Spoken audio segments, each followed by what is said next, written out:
This is the first of my revision videos based upon the Unit 1 Rivers topic. I hope you find the pictures, descriptions and explanations that I give helpful in your revision.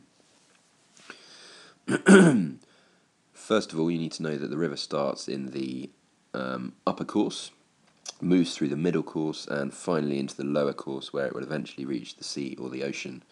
This diagram here gives general information about how the channel and the different features of the upper course, middle course and lower course look. You can see that in the upper course the valley sides are very, very steep and that the river channel is narrow and shallow. Mostly the processes occurring in the upper course are erosion and transport. Your main features that you would find in the upper course are V-shaped valleys, and we will look more closely at waterfalls very shortly. In the middle course of the river there is some vertical erosion, but there is more lateral erosion, which creates the typical feature of a meander in the middle course of the river. The material the river carries in the middle course becomes smaller and more rounded because it has been eroded by attrition.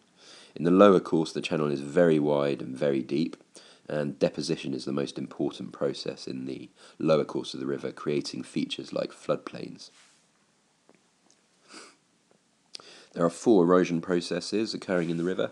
The most important one is probably hydraulic action, as this was the one that helps create a waterfall.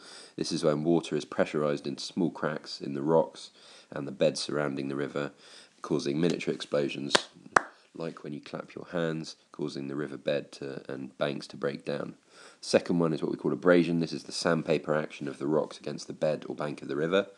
Thirdly is attrition, which is small little rocks bumping into each other and breaking each other down. And finally, solution, which is the chemical weathering of the bed and banks.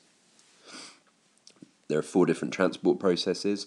Traction, like the word tractor, transports the heavy, big material which is rolled along the bed. Siltation bounces the sand-sized particles along the bed. Suspension carries the small silt-like particles in the river itself. And solution is when material is chemically dissolved in the river and transported. First of all, we're going to be looking at the upper course of the river. This is a typical picture of the upper course. The material in the river is very jagged and large. The channel is narrow and shallow, and you can see in the background a bit of a waterfall, which we'll look at in more detail shortly. You can see here that there is what we call a gorge, which is another upper course feature. This is when a waterfall makes its way back along a river. So you can see that the waterfall will have been located here tens of thousands of years ago, and eventually the waterfall has moved its way back as it's eroded. This is a diagram of a waterfall, which of course you need to learn very, very carefully. I'll give you a short description. So in section A of the diagram, you can see that there is hard rock, e.g. granite, over soft rock, e.g. sandstone. Obviously the soft rock erodes more quickly by processes of hydraulic action, and as the soft rock erodes, it erodes what we call a plunge pool, which is the first feature of a waterfall that we know. Eventually this plunge pool moves back under the harder rock, and in diagram C that you can see, eventually what we call the overhang will collapse because the erosion and weathering has weakened it so much and it cannot withstand its own weight, so it collapses into the plunge pool. Other erosional processes of attrition and abrasion will cause the collapsed material to make the plunge pool bigger, and eventually the collapsed material will be transported away by traction and siltation. So the river eventually recedes, and in diagram D you can see it moving backwards and creates what we would call a gorge. We're now moving into the middle course of the river. You can see that in the middle course of the river becomes wider and deeper, and we get the key feature in the middle course of the river, which you can see at number 7 on this diagram, which is a meander. Meanders are formed by 2 processes, erosion and deposition. The water in the river travels fastest on the outside bend. Therefore, on the outside bend we get the process of erosion. This creates what we call a river cliff. On the inside bend of the water is travelling much more slowly, and on the inside bend of the river we get deposition, which creates what we call a slip-off slope. So this is an overhead diagram of meander formation, and you absolutely need to be able to reproduce this perfectly in the exam if they ask you about a feature in the middle course of the river to describe it or explain how it is formed. Of course, exactly the same goes for this diagram of the waterfall. You need to be able to reproduce this perfectly with all the annotations in an exam if they ask you about the features in the upper course of the river. There is also another diagram which I think will make the meander formation clearer for you. You can see on the left hand side at X we have the slip-off slope, which is where the water is travelling slowly and deposition occurs. On the right hand side at Y we have what we call the river cliff, where the water is travelling fastest and we get the process of erosion. You could also extend your description and explanation of how a meander is formed to the formation of an oxbow lake, which is shown very neatly in this diagram. Effectively, it's exactly the same as the formation of a meander, but it's a meander that has become so bent and shaped in a curve that eventually the river channel moves straight across and cuts off the meander and forms it into an oxbow lake. You can see here this is an overhead photograph of a typical meander. Now we're going to move into the lower course of the river. So the typical features of the lower course of the river is that the channel is very, very wide and very, very deep. London is located in the lower course of the River Thames. And of course, one of the main things we discuss when we think about the lower course of the river is flooding. And in order to understand flooding, we need to have a knowledge of this diagram here, which is showing a floodplain. So these are the features of a floodplain. We're going to look at the formation of it now in this diagram here. So again, this is the third key diagram in this topic that you must be able to reproduce perfectly with all of the annotations and labels. You will also need to be able to describe this. Now, a GCSE question asking about this could say, describe how deposition creates landforms in the lower course for 6 marks, or 8 marks even. It could be a question saying, explain the formation of floodplains, or explain the formation of features in the lower course. So again, a 6 or 8 mark question would require you to draw this diagram and then underneath it write a description or explanation of its formation. So, in the top section of this diagram, you can see that the river is not flooding at the moment. During normal conditions, the river stays within its channel. That's what we'd expect. If you remember in Epping Forest, the river that we looked at site D was a river in this situation in the lower course. It was currently within its channel because there hadn't been a storm or a flood. If you look at the second diagram down, you can see that when the river floods, it moves over its banks and small sediment is taken very, very far away from the river and deposited. The larger sediment, of course, because it is heavier, is not taken as far away and is deposited nearer the banks of the river. And in the final diagram, you can see that this creates the feature that we know called a levee. And this is basically a bank right at the edge of the river that's created by the deposition of all the large material that's built up over hundreds and thousands of years. So that is largely how a floodplain is caused, and you can see in normal conditions and flood conditions what it looks like. We're now moving on to look at what we call slope processes and weathering. So weathering affects the river valley. You can see here that we have one particular type of weathering called biological weathering. This is when the roots of trees grow into rocks, break them down, and cause it to erode and weather.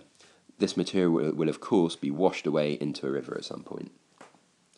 The second type of weathering is called chemical weathering. This type of weathering is when what you would know as acid rain. You can see this statue in 1972 and then the same picture again in 1998.